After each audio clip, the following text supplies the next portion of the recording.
For the past several months, Daystar TV has been embroiled in controversy involving allegations of covering up SA, spiritual abuse, and financial misconduct. And many are wondering what really goes on at this supposed Christian network. Today, a former assistant to Marcus and Joni Lamb gives a revealing inside account. Welcome to The Roys Report, a podcast dedicated to reporting the truth and restoring the church. I'm Julie Roys. And on this episode, you'll hear from Lisa Anderson, who served as an assistant to Daystar TV founders Marcus and Joni Lamb from 2007 to 2011. Lisa was there in the early days when producers had to grab staff to serve as the studio audience because no one else would attend. But then she observed the network grow in popularity and money, and she says she watched as the fame and fortune transformed the Lambs before her eyes.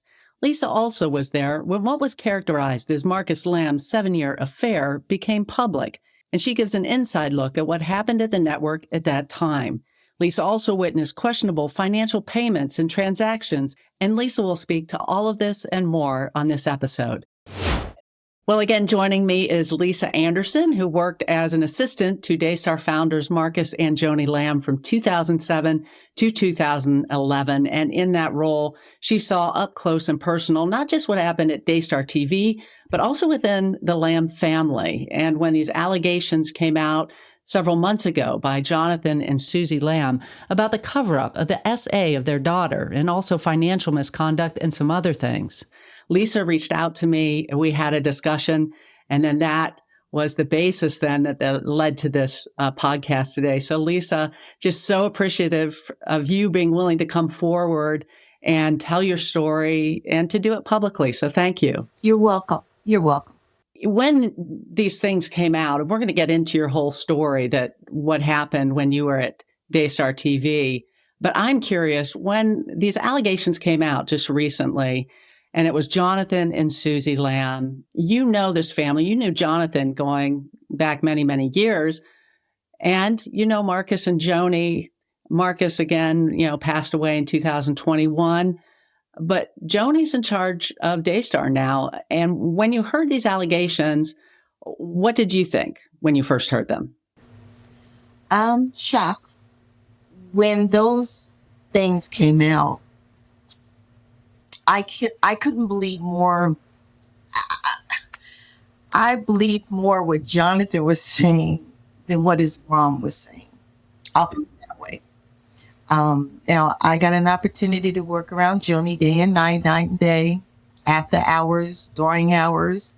So in all the years that I've known Jonathan, I would never known him to done anything against the grain. Anything that was against God.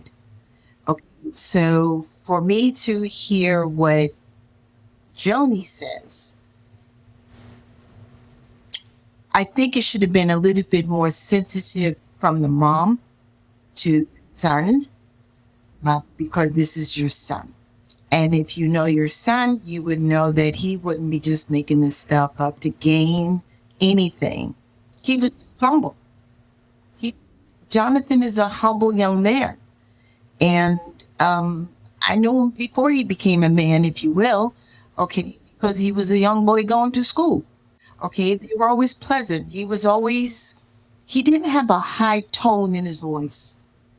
He was very soft-spoken. He would think before he spoke. He would do a lot of reading. And these are the things I saw him without even having a conversation. So for me to hear that, I couldn't believe it. I just flat out say I couldn't believe it. I would question, just me personally, I would question more of how Joni went about stuff. That's what I would question more than what Jonathan would do. And that's been a consistent message from people that I've talked to who know both of them. And certainly my experience, I have not to date gotten Joni to interview with me. I've asked numerous times, but Jonathan and Susie, I'm quite sure I won't, even though I would love to ask her some of these questions and to be able to ask follow-up questions. But instead, what I get is statements, and the statements answer only the questions they want to answer. And we don't get to really do the kind of questioning that I've been able to do of Jonathan and Susie, who have given consistent answers throughout. And I have found them the same way to seem just very honest, very forthright, and Jonathan to be a humble man who's obviously going through a tremendous amount of turmoil and pain because of what's happened. So, yeah, I appreciate your perspective on that. I think that's helpful. So let's go to the very beginning when you started at Daystar. And I know this was quite a time period that you were there. And we'll get into some of the things like, for example, Marcus's, what was called an affair. And we'll talk about whether that really is even the right thing to call it. But you came in 2007. What brought you to Daystar? Okay, so what brought me to the ministry, one, is close to my home, and I also wanted to be part of a ministry. So this kind of went hand in hand for me. So when I went to interview, it was with Joni, and she was taking a break in between a show to come and interview with me with Sam McNeil, who at that time was the executive assistant for Joni. And really just Joni, but Sam would assist Marcus whenever need be, because it was really at that time just one executive assistant for both of them. And they interviewed me. It was a short interview, and I think it was a match right away. They called and let me know that I got the position and that I would be the executive assistant to, at the time, it was Joni. And Sam would be training me. Her real name is Samantha, but we'll call her Sam. And that she would be training me to cross over because eventually she was going to retire and do something else. So I enjoyed working with Sam, but a lot of people had a hard time working with Sam because Sam had a certain way of doing things and there were no exceptions. And a lot of people just had a hard time, whereas I didn't see that. You know, I just saw that it is an executive assistant protecting the person that she's working for and making sure that nothing is going against the grain for her. So whatever she says and does, and people will say, you know, some people are starstruck. Some people hear of Joni, but never have an opportunity to see her. So it felt good for them to see her walking down the hall, and they want to say hi and shake her hand, or how to hear her talk to them. She talked to me today. You know, so there's a celebrity thing going on within Daystar, not just outside of Daystar. But when you came, you had this expectation. This is ministry. You, and I'm guessing from seeing Joni and from seeing Marcus on TV, you probably had certain expectations of who these people were. Am I right? Well, I did, but I'm going to tell you, my background and what I did before I came to Daystar, I met a lot of celebrities. My background is the airline industry, so I've been around a lot of people who are well known in the industry. And they're still my friends today. Some of them have passed on. Ollie Woodson was another, for example, from the Temptations. Okay, so stuff like that. You know, and these are people that were dear to my heart. And so you have to be a human before you become a celebrity. Okay? You don't become a celebrity and then you become a human. Okay? Because it literally changes dynamics. Okay? So for me, it wasn't a starstruck kind of thing. It's like, what is my responsibilities? What do I need to do for you? What are your expectations of me? And how can I make your life easier on a day-to-day basis? Sure. But you, I mean, from watching them on TV, I mean, these are people that a lot of people look to as sort of spiritual mentors. Absolutely. Their guide. It is their guide, their understanding. It's what they say is gold. Like, they wouldn't lie to me. They wouldn't say anything of falsification. They wouldn't do anything that say I wouldn't do. And if I did do it, then I should repent. And there was a prayer department within Daystar. So, you covered all the avenues that you needed within Daystar. It was like a little village. And that's the first thing I said when I got out of my car and I went there for the interview, because I went to the front desk and I said, this is like a little village. I just looked. But again, this was before Daystar Network, television network, became the Daystar Network. What it is today. Yeah. Exactly. I mean, it was one of those things where we didn't even have a studio audience. It would be the employees. So they couldn't get people off the street, enough people to come watch these shows. No, because a lot of people, one, they didn't know really where they were. Okay. They didn't know, if they could come, would they have to pay? They didn't know what the dress code was. They didn't know anything. Okay. So there would always be an announcement speaker saying, okay, we're all going down to the studio. Those who are allowed to come down to the studio so we can fill our chairs. We need 5 more people to come downstairs, fill the chairs in the studio. We need 2 more people to come downstairs in the studio. So, until we got a full house, and then we would go on and do the shows. So for me, I believe that everything that they said was the truth, and there was no falsification of any way, shape, or form. So in his humble beginnings, at that point, you're experiencing this as a village, with the IRS, they're certified as a church. So this is, kind of a family, a Christian community. And then something happened. They became more famous, more popular, more wealthy. Yes. And from talking to you, things began to change, not just in the operations, but in the people. Did you see a change in even just there being more distance between Joni and Marcus and the staff? Because you guys were family before, right? We were close-knit. It was a different vibe. I'll put it that way. It's a different vibe, different understanding. So you're very hesitant to ask. You just keep your head down, do your work, and just, do your time on the clock, and then you go home. Marcus got an upgrade in the vehicle. Joni got an upgrade in the vehicle. We say upgrade. Marcus. A better car. Yeah. So what was Marcus driving? It's been so long. I know that Jonathan, at least after Marcus passed, Jonathan got Marcus's Porsche. So we know that's what he was driving then. Okay, so before he got the Porsche, when I was there, Marcus did not have a Porsche. Okay. He did not. So that was after that. That was an upgrade. Yeah, That was an upgrade for him. Yeah, I don't know what he's driving. And Joni, nice car, and she wouldn't even fill up her car with gas, you told me, or...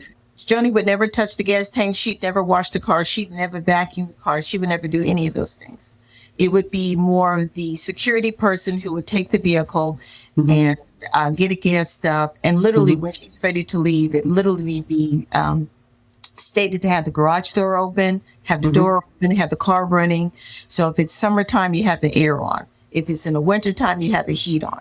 And then she would just go ahead. She would always like the fragrance of vanilla in the car. So that would be the fragrance. So it would always be taken every single week to be washed, shined, brought back, gassed up, door open, and ready to go. So, and this is staff doing this on donor dollars? Yes. Yes. And also the meals. From what I understand, Marcus and Joni they went from fast food to eating on linen tablecloths and having, salmon? And, this was a regular thing, the kind of lunch they'd eat? Well, yeah.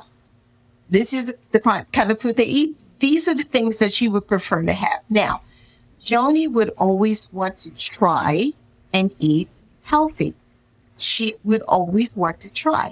So like for breakfast, when she would come in, because she would come in with her hair wet, because sometimes she would just wash her hair, and then the hairstylist would just start to dry it. And if he had to put a dye in it, because of the gray maybe showing or anything like that, or highlights, sometimes he would put highlights in her hair. So, depending on what she wanted done would be the time that she would come in to get it done so she'd have enough time to go down to the studio and be ready for the show.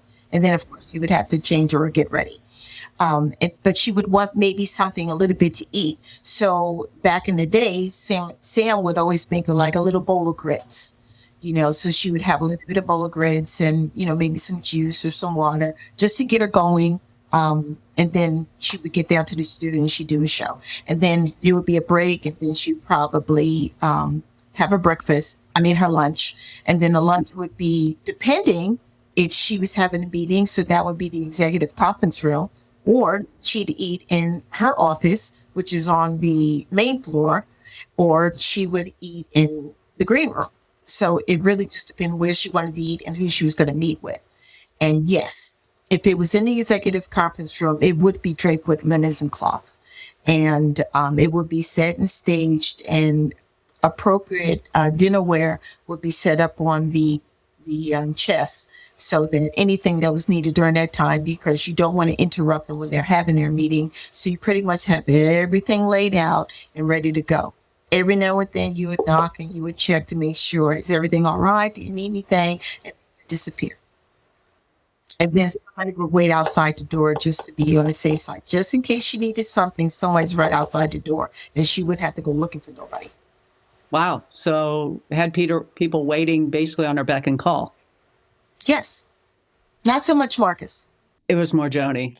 And you said something to me about even her personality, some personality traits started coming out a lot more as, what were those personality traits? Well, you really can't go against what she says. If you're smart, you would just go with the flow.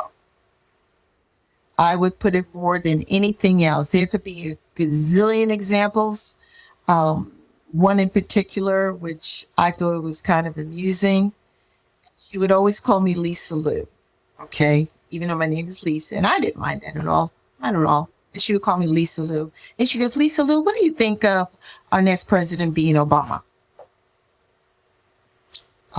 What do I think about the next president being black? I think it's great. I'm actually glad I'm actually able to see it. I said, we come a long time. So, for me, but as a black person, in my perspective, you're not going to feel the same way. For example, yourself, you're not of my status. Okay. So you wouldn't know how I feel to be as a black person. Okay. But I told her, I will always be honest with her. Okay. And I also know that I'm not going to talk politics, because politics are not something that one would discuss with their boss. I just don't believe in that. So I was proud and honored to say, I think it's great to have a black president, and I'm looking forward to seeing what he can do for all of us. I kept it very general, and I meant that. I'm sure she was expecting something different, and that's because I'm black. But that's okay. I don't think in the past she would have asked me that question. I don't think so. Joni got stronger in her verbiage. She got more confident in her speaking and talking to people. And I felt that. And I knew that, but you can't really do anything with it. I mean, other than you acknowledge it and you move forward. But she was just a little different to me. I'll give you another example. When I was getting married, and I actually met somebody who I thought was going to be the best of the best. Okay. And I think every girl should have the opportunity to get married, no matter what, at least one time. Right. So when this opportunity came for me, and I shared with her, well, I'm going to get married, and, this is his name, and so forth. And, just like a little, girls talking, the fun things. And those are the things that I truly enjoy talking with her about. It's like, so what was it like for you and Marcus when you first met? Were you all goose pimples and googly eyed and all that kind of stuff? And, those are the things that were shared, and that's cool. But then when you start getting a little bit deeper, we need to meet them. We need to know who our Lisa Lou's going to marry. You know, we want to know what he does. And I think that's going a little bit too far. Now, there's a part of care, and then there's a part that's going a little bit beyond, right? Okay, you let that go. But then when you start being concerned, because now you're bringing in another person who's going to do the same thing I'm doing in my role, and you're bringing another person on who's single and doing the same thing I'm doing, but you don't share any of that information with me. When you say that, you mean? She brought another executive assistant because she knew I was getting married and she wanted to basically replace me. Yes. Okay, she really just started distancing me. And these are the things that, for a fact, literally happened to me. Okay, that when she would have appointments and meetings, she would let the other girl know, but not let me know. Yeah. So basically, when you got married, even dating, wasn't it? She brought in a second person to basically was your double doing essentially the job you were doing. Yeah, she wouldn't say it, but this person's replacing me. That's what she's doing. She's replacing me. So she's given the girl full reign to do whatever she wants, to the point that she even told her, well, when I was leaving, Joni told her, make sure you get the BlackBerry phone from Lisa. I'm like, all this goes to HR. You don't have to say anything to me. You know, but you know, this is the other side that a lot of people don't see because she likes to sugarcoat it. Okay. But I can give you more than enough examples of the things that she would do that can be very vindictive. For you to have an executive assistant and how you treated your executive assistant after she told you she was getting married and she's dating, how you did things. But you know what? I let it go because, see, I'm the bigger person. Okay, so I said, I'm leaving Daystar, and you could do whatever you want here. Because, see, that's one thing you're not going to do is disrespect me. Okay, I've given you my 110%. I've given you all of me without question. And this is the way you want to treat me because I found true love. You can have love, but I can't. And this is how you repay me. So I said, you know what? We're going to end this. Then she tried to give me a farewell party. After pushing you out. Right. So it wouldn't look like, well, you know, I let it go. She likes to cover her bases. I'm just going to let you know. She just likes to cover her bases. There is a side that's the TV lights, and then there's the side when the lights are off. And I know it because I lived it. I don't need anybody to tell me because I lived it. Okay. And I know the truth. Now, whether people want to believe me or not, that's their choice. Okay. And I wouldn't live it again. I've learned. And you weren't the only one she did this to, though. You told me about another person who was on, two people were on the worship team who started dating. Yes. Now, one of them is back being her friend again, but she didn't talk to this person for a long time. And she was one of the singers of one of the Daystar singers. And she was going to go out or started going out with another Daystar singer. And that was not accepted. It was not accepted, and it was not going to be tolerated. And it went through a rift, and the guy left, and then they didn't speak. The woman and Joni didn't speak for a while, but they mended their ways, and they're talking again. But then there was another person who kind of went through a roller coaster ride, but he was in the very beginning. And because he had a business that wasn't Daystar quality, he was asked to stop that business. So he had a photography business. And the photography business may not be like a full-figured woman, or it may be maybe nightgown stuff or elegant stuff. And it was not accepted. It was not accepted. So he was asked to not do it, or you're going to have to leave. And he left. So that's another person. There are several people. There are girls who worked in production. And one of them came from a Denny Davis ministry. And he found true love. And she's not there anymore. There was another girl. She found true love and wasn't accepted. She moved to Chicago.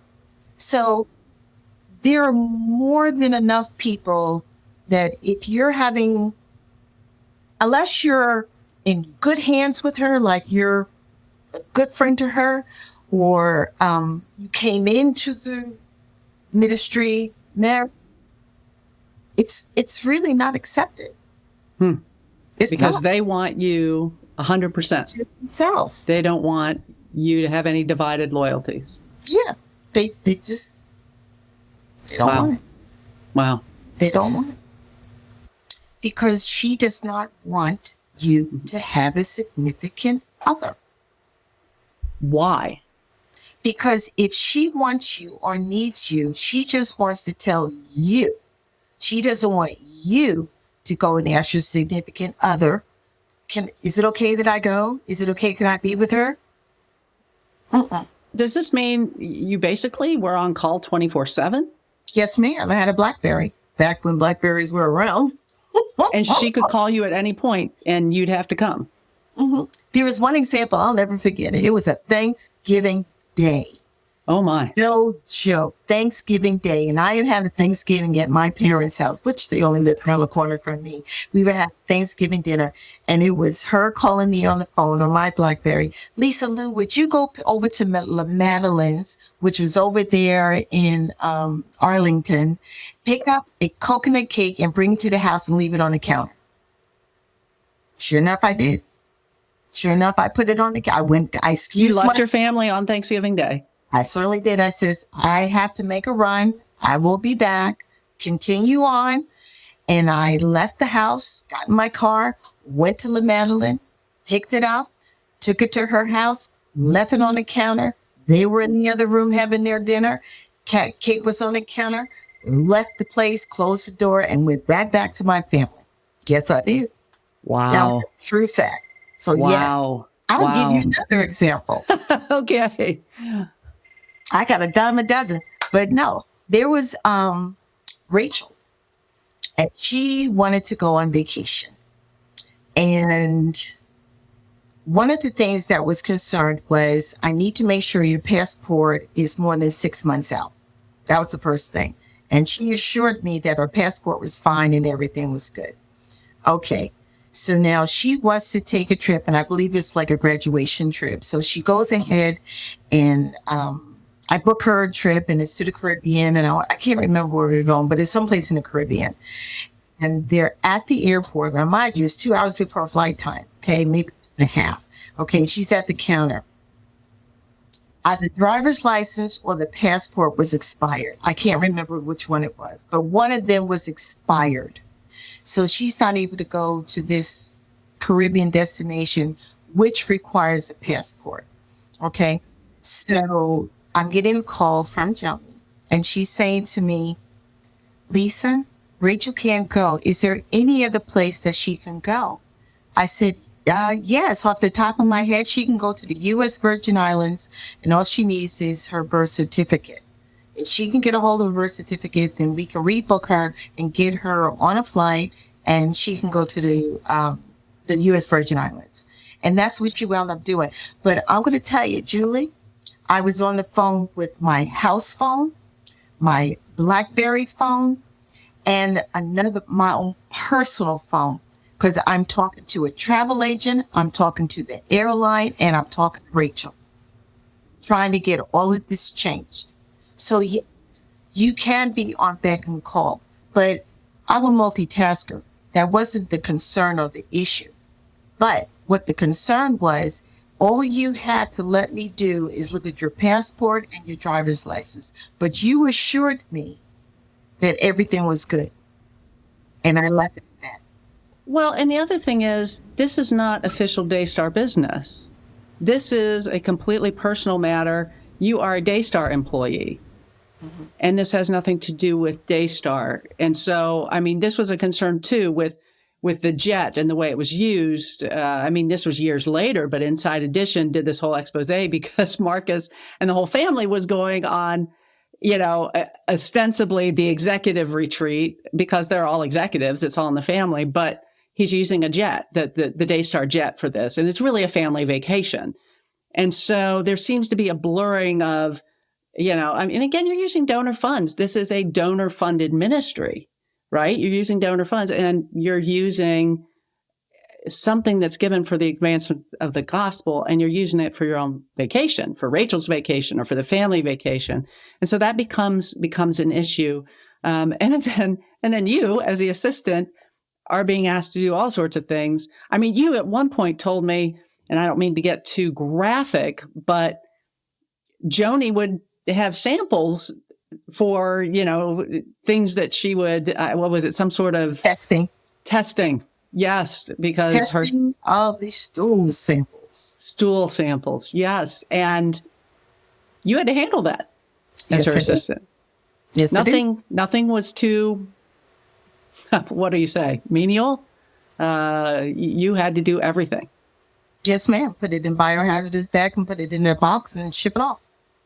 Wow. Yes, ma'am. Wow. So, I mean, really, it was the personal assistant that really went far beyond her job and into her entire life, basically.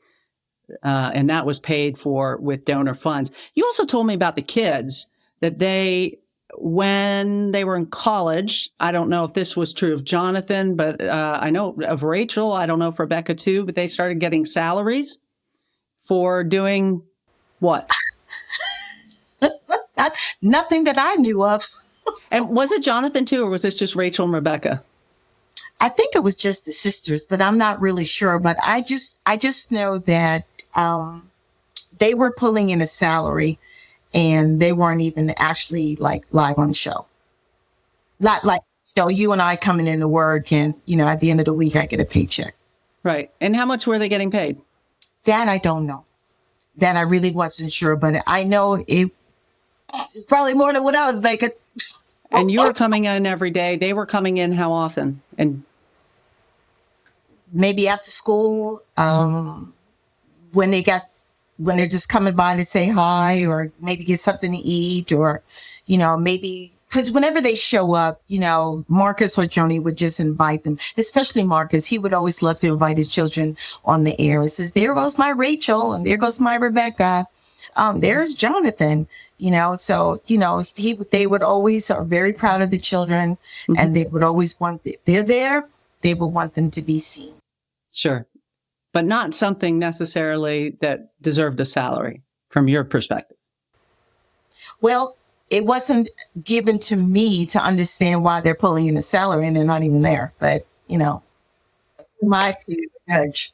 But you also saw when they would come in, the girls might ask for lunch, and then that became a Daystar expense. Well, yeah, because then we could have one lady that would actually, she was actually in charge of handling any kind of food orders that would have to go on in Daystar. And she would make sure that she would get their orders and make sure that all the contents were there and have it ready for them, whether it be in the green room or up in her office or wherever it may be they wanted to eat. So, yeah, there was a lady who would just make sure that if they wanted something to eat, she would make sure get their orders and have it ready for them. So, yes. By the way, I reached out to Daystar for comment about whether any of the Lamb children received salaries when they were in college. Daystar replied, Jonathan, Rachel, and Rebecca performed services for Daystar during their college years, whether it was on various breaks or in the summer. Jonathan, Rachel, and Rebecca were paid only for the services they actually performed for Daystar. Jonathan, Rachel, and Rebecca, however, were not paid for doing nothing, as the tone of your media inquiry suggests. I also talked to Jonathan Lamb, and he told me that he worked on the Daystar website when he was in college and got some compensation for that. He said he didn't know the financial arrangements with his sisters. He said they did some work for the network, but doesn't recall anything substantial. You told me about an incident that you witnessed between Joni and Rachel at one point where Rachel said, okay, you know the one I'm talking about. So I'll just hand it to you. What happened in that interaction? Okay. So Joni's getting ready for a show. Yeah. And, you know, her makeup artist is there. Her hair person had just finished and, you know, just prepping, just getting things ready. And Rachel's just laying on the couch and she's just doing her phone or something. And she goes, Mom, are we rich? And I just turned and I looked at her and I'm like, and I turned back and I looked at Joni because I was kind of curious to see what her response was going to be. Right. And she goes, we're comfortable. We're comfortable. So I considered that a good response then, you know, like, what do you say? Yeah. You know, standing right there, you know, what do you say? I mean, it's interesting. She didn't see herself as rich, having, you know, not even having to put gas in her own car, eating out whenever she feels like it, having somebody waiting on her beck and call, living in a mansion. I mean, they were living in a multi-million-dollar home, and they're comfortable. I mean, but that was the line probably that was acceptable to the public. Yes. Yes. I would say yes to that. And you saw this managing of image also involving the kids. If the kids would get in trouble, you said something about a couple of times you saw there was a lawyer who would there's a lawyer that's retained. So it's an ongoing. He is never released. John Lynch, right? Yes. Still there, I guess. But yes, he was retained back then. And whenever there was a situation that went on with the kids, whether it be for Rachel, for example, she drove her car into a ditch one time and the car got damaged and there were speeding tickets. I mean, there are things that happen. Again, we have to remember these are children. Yeah, they're kids. And kids are going to do what kids do. So all you can do is comfort them and let them know that it's going to be okay. But the crossing line is make them accountable for what they have done. Don't praise them. Make them accountable. And that's something that I did not see. Now, if she did it at home, that's a totally different thing. But it was never shown in the office or any given time. And she'll probably say, you know, who am I to reprimand her children? And I would never do that, you know, but at the same time, if your child is, say, gets inebriated one time and gets a speeding ticket another time and then drives your car in a ditch another time, there's a pattern here. Your child is doing things with a car and getting in trouble. What are we doing? Are we taking a car away? No, you got to buy her a fancier car, a sportier car, so she can go faster. You know, these are the things you think as parents, what do we do for our child to teach them as they get older so they're not spoiled? So when Rachel comes out and says, Mom, are we rich? That question, it sounds more realistic coming out of her because you're giving her the value of someone who is rich. You're not doing anything to causing them, okay, you did this, so now I'm going to take away this. Everything that you do is okay. I'm going to fix it. I'm going to fix it. You don't have to worry about it. You don't have to appear in court. You don't have to write a letter of apology. You don't have to do anything but just live your life and comb your hair and look beautiful and come up on the show and, you know, wear these short skirts that maybe look a little bit inappropriate, but yet you want to get on somebody who has spaghetti straps. What are we teaching our children? Your daughter can come up with a skirt that's higher than her thigh, but then somebody comes in with spaghetti straps on and you want to write them up. So there's a double standard. It's a double standard. If somebody who was on staff had been involved in an adulterous relationship, what would have happened? And they found out about it, Yes. they would have called you in and had a good talking to. Then it would have been prayed over. They would have been sent down to the prayer department. They may have been written up because you just don't do that. Would you have been fired? No. I don't think you would have been fired right away. I think if anything, you probably would have had a good talking to. Your immediate one up would have been saying something to you, but I don't think you would have been fired. I think if anything, forgiveness, and I think that's what they would have went for. And, but if it happened again or if it continued, but then that's a whole different scenario. So you were there in 2010 when it came out that Marcus and Joni referred to this, I think, as an inappropriate relationship. Then it was later talked about as a 7-year affair. I just want to say the woman involved was an employee. So Marcus was her boss. This is classified as a church by the IRS. So Marcus would also kind of be her spiritual authority, would be her pastor. And so I think understanding what we do today about power dynamics and the way they work, you don't really have consent when your boss is making sexual advances towards you. There is a power differential there, a huge power differential. And so it's pretty shocking to me, even going back and listening to some of these clips of how this was presented. But again, in 2010, they came forward, and I have a clip of what they said when they announced on air that this relationship had gone on. And supposedly there was more happening behind the scenes. We'll hear how they characterize it. I'd like to hear how you experienced everything being there. And then we'll also look at maybe what the truth was in this situation. But I'm going to play that for us. This is a very special program because we are going to be sharing our heart with you today. And I just want to say right at the front, sweetheart, that you and I are strong, and I think that our marriage is better today than it has ever been. You are just an absolute angel, and I am madly in love with you, and you mean so much to me. However, I do want to share something with you, and it is this. About, several years ago, Marcus and I went through a challenge in our marriage, and I discovered that he was having an emotional relationship, if you will, with someone, and that it had turned into an improper relationship. I take 100% responsibility.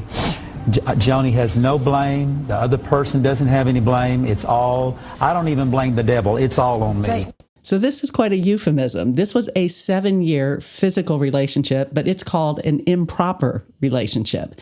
Now, before I play more, I want to mention that apparently what prompted this announcement were imminent lawsuits that were being brought by 3 former employees. And clearly, Marcus and Joni knew these lawsuits were coming.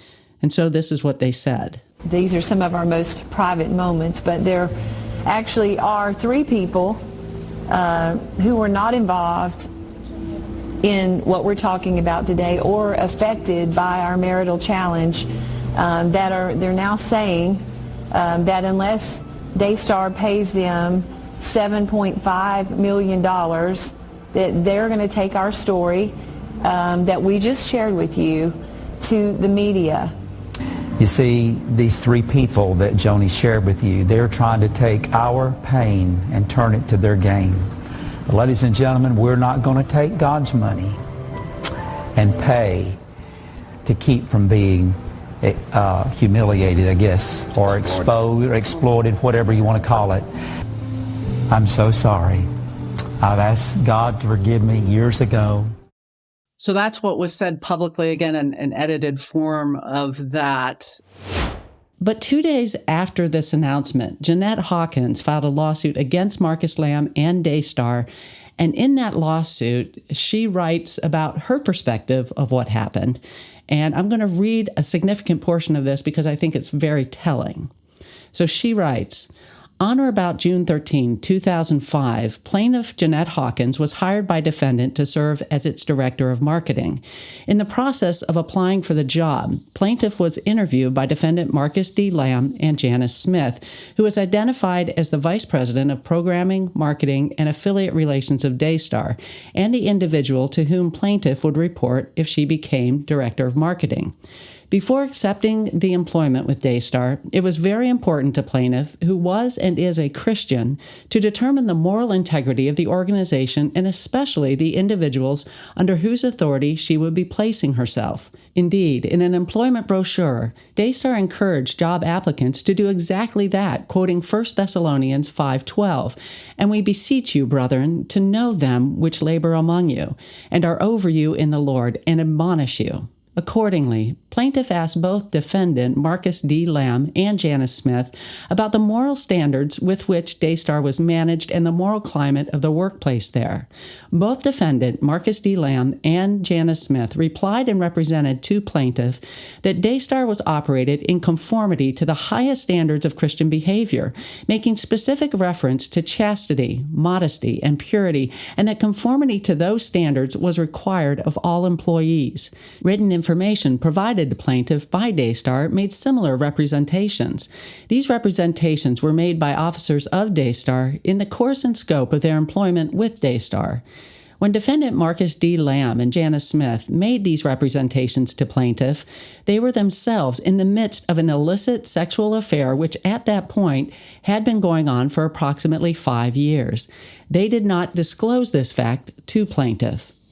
Daystar offered to plaintiff the position of director of marketing, and in reliance upon the false representations by defendant Marcus D. Lamb and Janice Smith on behalf of defendant Daystar, plaintiff accepted the employment and began work, reporting directly to Janice Smith and indirectly to defendant Marcus D. Lamb. Thereafter, defendant Daystar and defendant Marcus D. Lamb himself continued to make representations about Daystar and about the marriage between defendant Marcus D. Lamb and Joni Lamb that were false in light of the ongoing affair between Marcus D. Lamb and Janice Smith. Plaintiff was an excellent employee of Daystar, performing her duties with skill and professionalism. Daystar repeatedly acknowledged these facts. In August 2007, an employee of Daystar named Terry Germany, who reported to plaintiff, advised plaintiff and another employee named Greg Brondo, who was in charge of information systems, that he had found emails clearly proving that defendant Marcus D. Lamb and Janice Smith were having an illicit sexual relationship and that it had been going on for about 7 years. In addition to many lewd statements, defendant Marcus D. Lamb wrote in one of his emails to Janice Smith that he could not wait to make her the next Mrs. Marcus Lamb. The emails also revealed the financial resources of Daystar had been used to facilitate trysts in other locations. Mr. Germany provided copies of the emails to plaintiff and to Mr. Brondo, and promptly thereafter tendered a 2-week notice of his resignation. The revelation of the ongoing and long-standing affair between 2 senior officers of Daystar, and indeed the 2 people who interviewed plaintiff and to whom she reported, was utterly devastating to plaintiff. The illicit sexual relationship between defendant Marcus D. Lamb and Janice Smith obviously violated the published statement of core values of Daystar. Plaintiff and Mr. Brondo did not know what they should do, so they consulted Fred and Anna Kendall, who were experienced marriage counselors and who often had appeared on Celebration.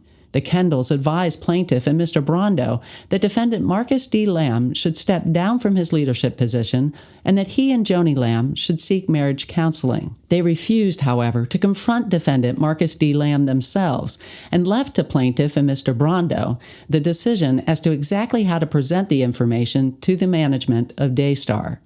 Plaintiff and Mr. Brondo decided to explain the situation to Bill Trammell, who is the father of Joni Lamb, and who then occupied a management position at Daystar.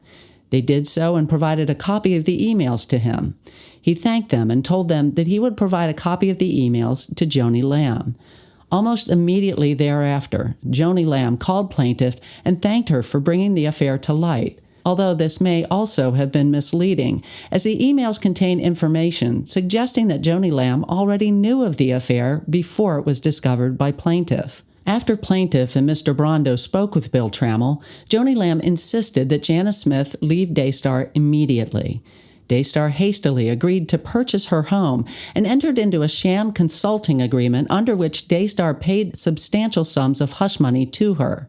Thereafter, Janice Smith moved out of state and did not render to Daystar services of equivalent value to the substantial sums she was paid. Daystar then actively deceived people, both within and outside the Daystar organization, about the reason for Janice Smith's departure.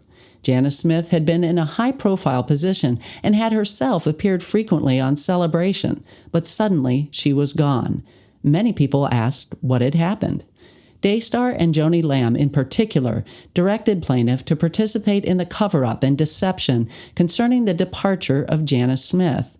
This, coupled with the flagrant breach of trust described above, was intolerable to plaintiff, so she resigned her position with Daystar. The last day of her employment there was on or about May 31st, 2008. Both before and after her departure from Daystar, plaintiff experienced severe emotional trauma because of the egregious misrepresentations made to her by persons whom she had loved and respected, and because of the improper instructions to lie about the affair and the fraudulent financial transactions that ensued. Eventually, plaintiff's depression was so severe that she became suicidal and was involuntarily committed to a mental institution. As a direct and proximate result of these events, plaintiff sustained compensable injuries, including but not limited to severe mental anguish and emotional distress, as well as lost income and benefits. On November 18, 2010, the undersigned attorney delivered to a lawyer named John Terrell Lynch IV, who has a long-standing professional relationship with Daystar, a letter stating that he is representing Jeanette Hawkins as well as two other former employees of Daystar. On November 30th, 2010, at 11 a.m., Daystar broadcast a new episode of Celebration in which defendant Marcus D. Lamb admitted that he had been unfaithful to his wife. Various guests, including the Kendalls, appeared on the program and praised defendant Marcus D. Lamb for his transparency and the manner in which he had conducted himself. The descriptions of the affair and the ensuing events were completely misleading. The inappropriate relationship was incorrectly described as lasting a brief period of time. It was falsely represented that the other participants in the affair bore no responsibility for what happened, despite the fact that she had been a senior officer of Daystar and fully aware that the company's resources had been used improperly both to arrange secret meetings and to cover up the affair. Defendant Marcus D. Lamb falsely represented that he had stepped down for an extended period of time from preaching. During the same broadcast of Celebration, multiple references were made to three unnamed persons. It was falsely stated that these three persons had informed Daystar that unless Daystar paid them $7.5 million, they were going to take to the media the story of the affair. This was described as a work of the devil. Defendant Marcus D. Lamb falsely stated that these three persons are trying to take our pain and turn it into their gain, and stated that they were not going to take God's money and pay to keep from being humiliated or exploited. He urged his viewers to pray that the enemy will not be victorious. Well, that's a rather long section from that lawsuit, but I wanted to read it because I felt it offered another perspective of what actually happened back in 2010. And I should mention that the lawsuits brought by the three former employees, as well as a counter lawsuit by Daystar, all of them were eventually dropped. But again, just 2 days after Marcus and Joni Lamb made this announcement about this so-called inappropriate relationship, this lawsuit was filed. And so I think that announcement clearly was a preemptive strike. Honestly, when I saw this, the first thing I thought of was Ravi Zacharias, because I had been very involved in reporting that situation. And basically, when Lori Ann Thompson and her husband, Brad, when they realized what Ravi had done and they wanted him to have some sort of justice, some sort of accountability, they reached out with a letter. And the next thing you know, Ravi sued them. It was a preemptive strike because he knew if he beat them to the punch, this would be filed in Georgia. They were from Canada. They would have to come down to fight this thing. And it was a calculated move. When they came out and this became an announcement, first of all, did you have any idea? Because apparently this was going on before that it came to public. I mean, do you know anything? I didn't know anything about the relationship, I thought he was true to his, love for Joni. When this all came down, and I'm not sure what part it was said, but I do know that there was an emergency meeting called down to the studio where all staff had to go down and listen to something that Marcus had to say. And everybody knew that there must have been something important because he's making an announcement for everybody to come down to the studio because he has an announcement. So everybody's being quiet and everybody's listening. What's going to happen? Everybody's having one. So what he says is, if any of you are thinking about suing Daystar, you better think again. Okay? Because we just finished taking care of 3 people who just tried to bamboozle Daystar or something like that. And he says, so if you're seriously thinking about doing something like that, you better think again. And he's making it very, very clear. If you're considering suing Daystar, you better think again because they have a team that will come after you and basically destroy you. And that's basically what he was trying to say. It was a very short meeting. I don't think it lasted more than 10 minutes. And then everybody was told to go back to their station. But he made it very, very clear. Don't try to sue Daystar. You had something, though, that you saw firsthand, an interaction between Sandra, Joni's mother, and Joni when this all happened. You stick with that man. This is what Sandra said. Don't leave him. You stick with him. Now, there were other things said, but the gist of it, I don't care what you do. Don't leave that man. And she listened to her mom. So it goes from being what you felt was a family, a village, a community, where people loved each other, where people loved God. And what you see by the end is people threatening you if you come forward, if you challenge them. There was no vehicle for challenging. If you did challenge, the people who did challenge disappeared. Yeah, and who are you going to go to? You work for the top people. If I had a problem, there was nobody for me to go to. They were the people. So, so for me, I was at the top. I couldn't go any further. And I thought it was just going to be a beautiful, beautiful relationship. But when Lisa decided that she was going to have a relationship of her own, that's when the world started changing. It started changing. To bring in somebody who was single, who came from Mike Murdoch's ministry. And I'm pretty sure the conversation was, well, can you find somebody that can probably work here that may not have any ties to other ministries outside of here?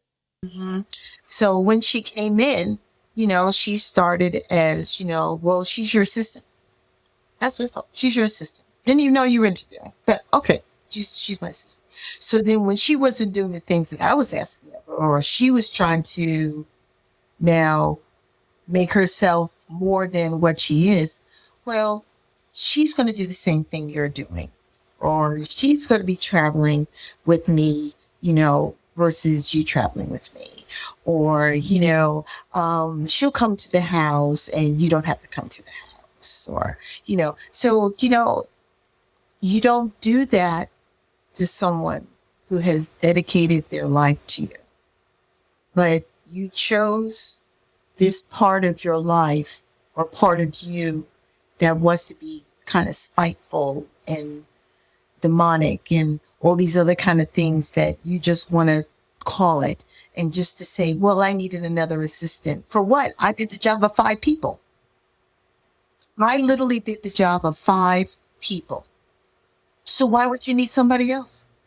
And when I left, she had to hire 3 people to do what I did by myself.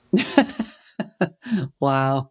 You came into this Daystar working there because you wanted to work for a ministry. You had been part of the secular world. You wanted to come work for a ministry. When you left, how did you feel about this being a professing Christian ministry? Well, to be honest with you, the first thing I felt was relief. That's the first thing I felt. Because I didn't have to put on a facade.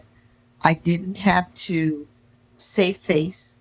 I could just be Lisa. And that's all I ever wanted, even when I walked in the door. What I saw is what I would never want a ministry to be. That's what I know. Because I saw too much. I really saw more than my share of what I wanted to see and how things are handled. Last question for you, but I guess I'm wondering, how has your faith been impacted by this? Let me tell you something. Like I told you, I felt relief when I left there. And it felt like the sky got blue. The birds were singing. There were no more hawks. I felt like I had peace in my heart. I didn't have to worry about stress or what if or who's going to be torn down or who's going to be beat up. I didn't have to worry about any of those things. All I know is that what's behind those brick walls is not positive. I knew that when I left there, I didn't have no guilt, no shame, no nothing. All I felt was relief. And my faith, much stronger. I went in there wanting to learn from them. I wanted to learn because I said, oh, if they could do this on television, they must live it, and then they're just sharing it with the world. But no, it's a facade. Like I said, and I will say this to my dying day. When the camera lights are on, this is what I am. When the camera lights are off, this is what I am. And so be it. But I will never, I even told my children, don't you even dare try to apply there. Because I need you to stay holy. I don't need you to go into feeling the way your mom felt. Okay? And that's something, and that's how I share with you. I did not want Jonathan. I can relate to how he's feeling. It is a burn. It is like salt water in a wound. And I understand she will always be his mom. That will always be his mom. But yet, look at the division. Do you think you'll ever have a safe vacation trip anymore? Do you think you'll ever go together away again? Together? Will things be the same? He's not comfortable with them. Neither is Susie. All they tried to do was share with her mother-in-law and his mom. Mom, I'm not good with this. Can you understand where I'm coming from? I'm not good with this. Instead, well, my son's just trying to make himself look like, whoa, you birthed that boy. Okay, so everything he has and knows about you came out of you and Marcus. Okay, and for the life of me, I just pray for his forgiveness to his mom. That's what I pray for. I can't say so much for Joni because I believe she puts up brick walls to protect herself.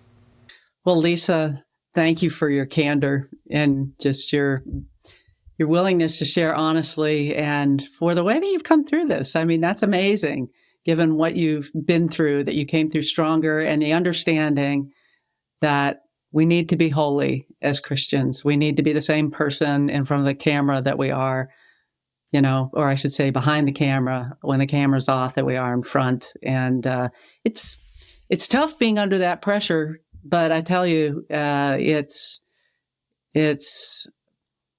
sobering what has happened there at Daystar. And I do pray for more truth to come out, more justice. And there's some things that probably should die, and they should go.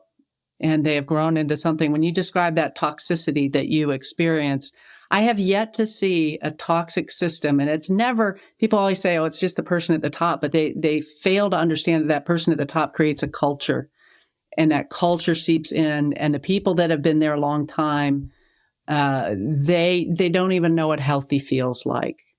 And so I pray for the good of the gospel that everything comes out, and that truth is spoken, and that what needs to happen will happen. And let's be honest, God will not be mocked.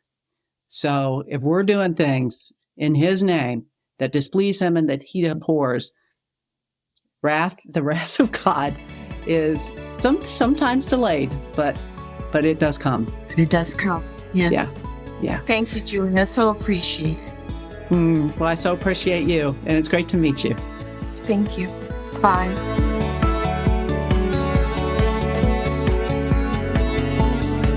Thanks so much for listening to The Roys Report, a podcast dedicated to reporting the truth and restoring the church.